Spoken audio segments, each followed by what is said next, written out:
Bonjour Philippe. Bonjour Vincent. Vous l'avez compris, aujourd'hui nous sommes entre Loire-Atlantique et Vendée. C'est cette embouchure de la Loire, pays de la Loire. Et par où est-ce qu'on démarre? En Vendée? Alors, on va démarrer par la Loire-Atlantique, D'accord. un endroit, je pense que vous affectionnez, qui est le pays du muscadet de Sèvres et Maine, Ah oui, autour de oui. Clisson. Clisson, quelle jolie cité. Jolie cité qui a un faux air d'Italie. Et est-ce C'est que vous vrai. savez pourquoi? Mais pas du tout. Ah, eh bien, Clisson a été ravagé pendant les guerres révolutionnaires de Vendée. Et sous l'impulsion de deux Nantais, les frères Cacot et puis Frédéric Lémaud, elle a été reconstruite. Et Frédéric Lémaud, notamment, a construit une villa qui s'appelle la Garenne-Lémaud, où on se croirait à Tivoli. C'est une villa d'inspiration italienne avec un très beau parc. Et la ville a été reconstruite également dans cet esprit italien, avec des pins parasols. On se croirait presque en Toscane.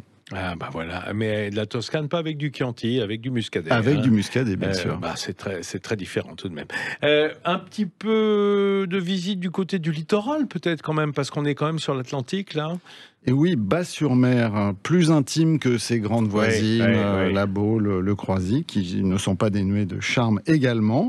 Bas est entre marais et océan, dominé par sa haute tour, que je recommande vivement de gravir pour avoir une vue sur le littoral et jusqu'à la presqu'île de Ruisse.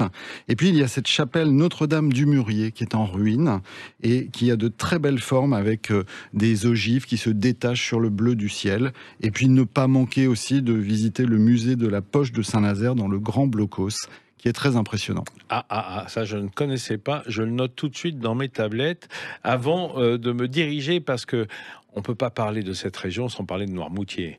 Noirmoutier, sa pomme de terre, bien sûr, mais son passage du Gois. Ah, le passage du Gois, qui n'est pas toujours disponible. Non, la chaussée submersible, utilisée quand même depuis le XVIIIe siècle, c'est 4 km qui relient Noirmoutier au continent. Donc à marée basse. À marée basse, par définition. Oui. Et c'était la seule voie carrossable jusqu'à la construction du pont en 1971. Donc c'est très insolite. Il faut bien respecter les consignes. Il y a des balises refuges qui sont là pour vous rappeler que si on est surpris à marée haute, on grimpe. Et si on est en voiture, elle se transformera alors en sous-marin.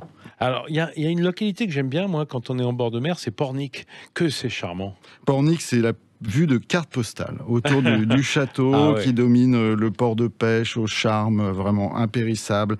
Un réseau de petites rues, de ruelles qui grimpent à l'assaut des collines. Et puis, il y a de très jolies villas art déco et deux belles corniches, Noé-Veillard et Gourmalon, d'où on voit vraiment le château et le port. Ah oui, Pornic, c'est une merveille avec des très beaux restaurants sur le port, si on veut agréable. Se régaler de fruits de mer et de poissons, parce qu'on est bien au pays, là. Allez, une dernière étape que je ne connaîtrais pas, peut-être? Fontenay-le-Comte.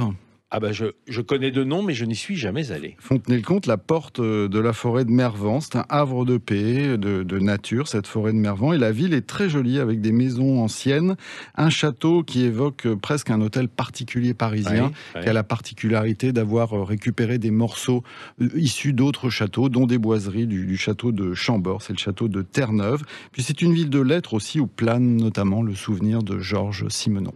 Eh ben voilà, écoutez, vous nous avez ouvert la route, le ciel est bleu, la route est large, on est parti grâce à vous. Merci Philippe. Merci Vincent, à demain.